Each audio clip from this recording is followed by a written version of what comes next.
I have dandelions. I picked this one fresh from my garden this morning.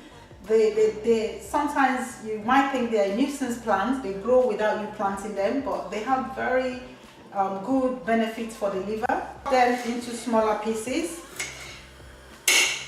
This is the flower of the dandelion leaves, but I'm just going to use the leaves for the tea.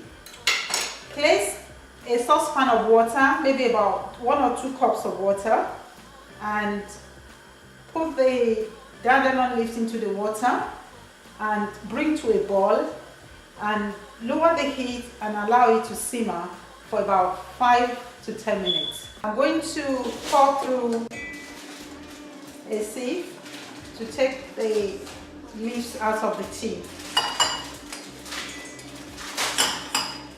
You have the tea like yellowish color, and you can either cool this down and use it as iced tea, or you can pour into your teacup and serve as your morning coffee. Enjoy.